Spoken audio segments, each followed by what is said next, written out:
నకిలీ విత్తనాలు ఎరువులు అమ్మేవారిపై వెంటనే చర్యలు తీసుకోవాలని అధికారులకు సూచించిన ఆలేరు ఎమ్మెల్యే బిర్లా ఐలయ్య. యాదాద్రి భువనగిరి జిల్లా ఆలేరు పట్టణంలో ప్రభుత్వ విప్ ఆలేరు ఎమ్మెల్యే బిర్లా ఐలయ్య నకిలీ విత్తనాలు ఎరువుల అమ్మకాన్ని అరికట్టాలని మీడియా సమావేశం నిర్వహించారు. ఈ సందర్భంగా బిర్లా ఐలయ్య మాట్లాడుతూ ఆలేరు నియోజకవర్గ రైతులందరూ నకిలీ విత్తనాల పట్ల అప్రమత్తంగా ఉండాలని తెలిపారు. వర్షాకాలం ప్రారంభమవుతున్న నేపథ్యంలో విత్తనాలు నాటే సమయం వచ్చిందని ప్రతి రైతన్న కూడా నాణ్యమైన విత్తనాలు కొనుగోలు చేయాలని కోరారు. నకిలీ విత్తనాలకు తావు ఉండకుండా అధికారులు చర్యలు చేపట్టాలని, నకిలీ విత్తనాలు ఎరువులు అమ్మేవారిపై కాంగ్రెస్ పార్టీ ప్రభుత్వంలో అధికారులు చర్యలు తీసుకోవాలని ఆదేశాలు ఇచ్చారు. రైతులందరూ ఎక్కువ దిగుబడి వచ్చే విధంగా విత్తనాలు వాడాలని తెలంగాణ రాష్ట్ర వ్యవసాయ శాఖ మంత్రి తుమ్మల నాగేశ్వరరావు ఎక్కడ నకిలీ విత్తనాలు ఎరువులు అమ్మడానికి వీలు లేకుండా అధికారులను ఆదేశించడం జరిగిందన్నారు. సబ్సిడీ మీద రైతులందరికీ విత్తనాలు అందించాలని కాంగ్రెస్ ప్రభుత్వం నిర్ణయించిందని, సబ్సిడీ మీద విత్తనాల్లో నువ్వులు, ఆముదాలు, మొక్కజొన్నలు, కందులు సబ్సిడీ మీద రైతులకు అందించే విధంగా చర్యలు చేపడతామన్నారు. రైతన్నల అభివృద్ధి లక్ష్యంగా కాంగ్రెస్ పార్టీ ప్రభుత్వం పనిచేస్తుందని తెలిపారు. అందరికీ నమస్కారం. ఆలేరు ప్రజలకు, రైతన్నలకు కూడా ముందుగానే వర్షాలు స్టార్ట్ అయినాయి. రేపు మే 25 తారీఖు రోని కార్తీ నుంచి కూడా విత్తనాలు నాటే సమయం వచ్చింది కాబట్టి ప్రతి రైతన్న కూడా నాణ్యమైన విత్తనాలు వాడుకొని పంట దిగుబడి వచ్చే విధంగా ముందుకెళ్లాలని చెప్పి విజ్ఞప్తి చేస్తూ నిన్న గౌరవ వ్యవసాయ శాఖ మంత్రి తుమ్మల నాగేశ్వరరావు కూడా అధికారులను ఆదేశించడం జరిగింది. ఎక్కడ కూడా నకిలీ విత్తనాలకు తావుండకూడదు. నకిలీ విత్తనాలు కానీ నకిలీ ఎరువులు కానీ ఈ కాంగ్రెస్ పార్టీ ప్రభుత్వంలో జరగకూడదు. ప్రతి రైతులను ఆదుకోవాలి. రైతులకు కూడా సబ్సిడీ మీద విత్తనాలు ఇవ్వాలని చెప్పి వేరుశెనగ కానీ, మొక్కజొన్న కానీ, ఇంకా ఇతరత్ర నువ్వులు కానీ, ఆముదాలు కానీ, కందులు కానీ సబ్సిడీ మీద అందించాలని చెప్పి అధికారులను ఆదేశించడం జరిగింది. అదేవిధంగా ఎక్కడ కూడా కల్తీకి తాగుండకుండా రైతన్నల అభివృద్ధి లక్ష్యంగా ముందుకు పోవాలని చెప్పి గౌరవ మంత్రి గారు ఆదేశించడం జరిగింది.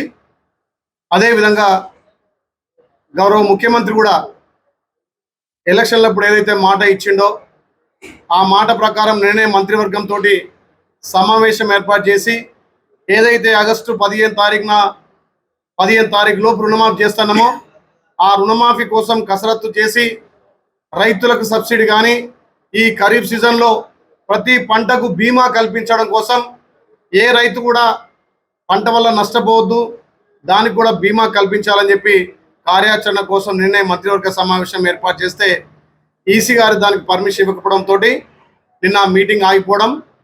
రేపు మాపో గౌరవ మంత్రి గారు, ముఖ్యమంత్రి గారు, మంత్రివర్గుల ఢిల్లీకి వెళ్ళి ఈసీ గారితో పర్మిషన్ తీసుకొని రైతులకు అన్ని విధాలా ఆదుకోవడం కోసం, ఎరువులు కానీ విత్తనాలు కానీ సబ్సిడీ ఇవ్వడం కోసం, అదేవిధంగా రుణమాఫీ విషయంలో కార్పొరేషన్ ఏర్పాటు చేసి దాని ద్వారా ప్రతి రైతుకు 2 లక్షల రుణమాఫీ చేయాలని చెప్పి గౌరవ ముఖ్యమంత్రి కార్యాచరణ చేస్తుంటే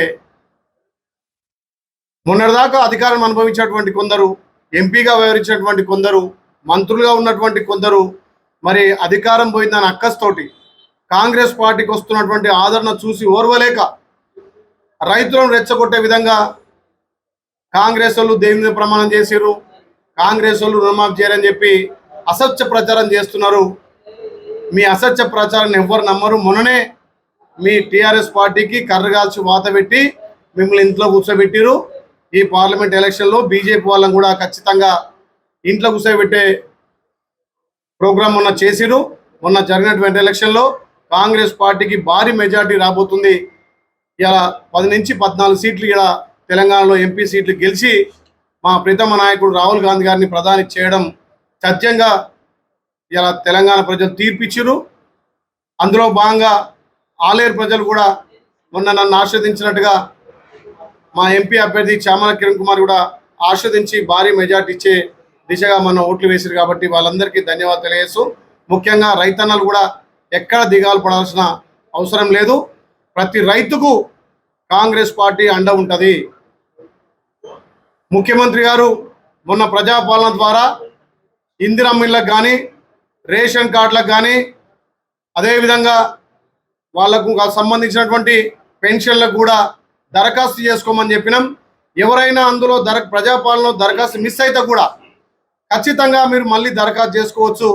గౌరవ ముఖ్యమంత్రి గారు ప్రతి నియోజకవర్గానికి 3,500 ఇందిరమ్మ ఇల్లు ఇచ్చారు. ఆ ఇందిరమ్మ ఇల్లు కూడా మొదట విడతగా ప్రతి గ్రామంలో 20 నుంచి 30-40 ఇండ్లు కూడా అఖిలపక్షం ఆధ్వర్యంలో అందరినీ అక్కడ రచ్చబండ ద్వారా ప్రజాపాలన గ్రామ సభ ద్వారానే అఖిలపక్షం ద్వారానే ఎంపిక చేసి అర్హులందరికీ ఇందిరమ్మ ఇల్లు ఇస్తామని చెప్పి మేము మాట ఇవ్వడం జరిగింది. ఈ ఎలక్షన్ కోడ్ తర్వాత అందరికీ ఇందిరమ్మ ఇల్లు. రేషన్ కార్డులు అయితే అనిత్యం ఉన్నటువంటి ప్రోగ్రామే కాబట్టి రేషన్ కార్డు లేని వాళ్ళకి రేషన్ కార్డులు, అదేవిధంగా పెన్షన్లు కూడా రాని వాళ్ళకి పెన్షన్లు ఇచ్చే కార్యక్రమం. ముఖ్యంగా మా గౌరవ ముఖ్యమంత్రి మొన్ననే జరపడం జరిగింది. రేషన్ కార్డు సంబంధం లేకుండా కూడా ఆరోగ్యశ్రీ కార్డు వచ్చే విధంగా కూడా కార్యాచరణ చేస్తున్నారు. కాబట్టి ముఖ్యంగా ప్రజాపాలన ద్వారా ఏమైతే మేము దరఖాస్తు తీసుకున్నామో వాటిని అన్ని ఇంప్లిమెంట్ చేయడం కోసం జూన్ 6 తారీఖు తర్వాత మళ్ళీ మీ గ్రామాల వచ్చి అందరినీ ఎంపిక చేసి వాళ్ళకి లబ్ధి చేకూరుస్తామని చెప్పి మాట ఇస్తూ, ముఖ్యంగా రైతన్నలు మాత్రం నాణ్యమైన విత్తనాలు, నాణ్యమైన ఎరువులు వాడి ఎక్కడ కూడా మీరు మోసపోకుండా అధికారులను కూడా టాస్క్ ఫోర్స్ వాళ్ళని కూడా ఆదేశించడం జరిగింది. షాపులలో విజిట్ చేసి నకిలీ విత్తనాలు దొరికిన, నకిలీ ఎరువులు దొరికిన వాళ్ళ మీద క్రిమినల్ కేసు పెట్టాలని చెప్పి గౌరవ మంత్రి గారు తుమ్మల నాగేశ్వరరావు ఆదేశించడం జరిగింది. ఆలేరులో ఉన్నటువంటి అన్ని షాపుల వాళ్ళకు కానీ వాళ్ళకు కూడా మేము కూడా ఒకటి చెప్తున్నాం, మీరు రైతులను దృష్టిలో పెట్టుకొని నాణ్యమైన విత్తనాలు, నాణ్యమైనటువంటి ఎరువులు మీరు సరఫరా చేయాలని చెప్పి అతి త్వరలోనే వాటికి సంబంధించిన సబ్సిడీలు కూడా అందిస్తామని చెప్పి మేము రైతులకు చెప్తూ, ఇప్పుడు వర్షాలు కూడా తొందరనే స్టార్ట్ అయినాయి కాబట్టి ఈ రోహిణి కార్తీ నుంచి కూడా వీటిని సాగు చేసుకొని ఆలేరు ప్రజలు ఎక్కువ కూడా దిగుబడి దిశగా పయనించాలని చెప్పి రైతులను వేడుకొని, ఈ ప్రతిపక్షాలు ఈ మతిభ్రమించిన మాటలు, ఈ అసత్య ప్రచారాలను మానుకోకపోతే రాబోయే రోజుల్లో మీకు మనుగడ ఉండదు.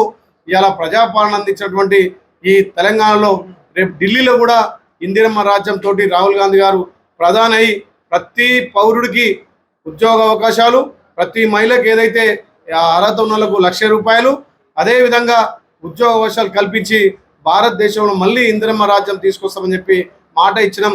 ఆ దశగా పయనిస్తున్నాం. కాబట్టి మీరందరూ కూడా రైతులు ఈ అవకాశాలను వాడుకోవాలని చెప్పి విజ్ఞప్తి చేస్తున్నాం.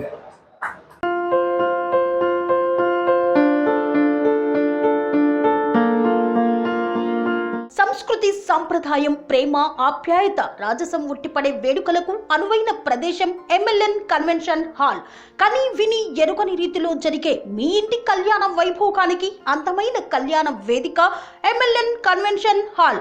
ఎంఎల్ఎన్ కన్వెన్షన్ హాల్ ప్రత్యేకతలు: సువిశాలమైన wedding halls, centralise AC banquet hall మరియు విశాలమైన డైనింగ్ హాల్, వధువరుల కోసం ప్రత్యేక ఏసీ మరియు నాన్ ఏసీ గదులు, నక్షత్రాల వెలుగులో పచ్చని పచ్చికపై పార్టీల కోసం అనువైన గార్డెన్.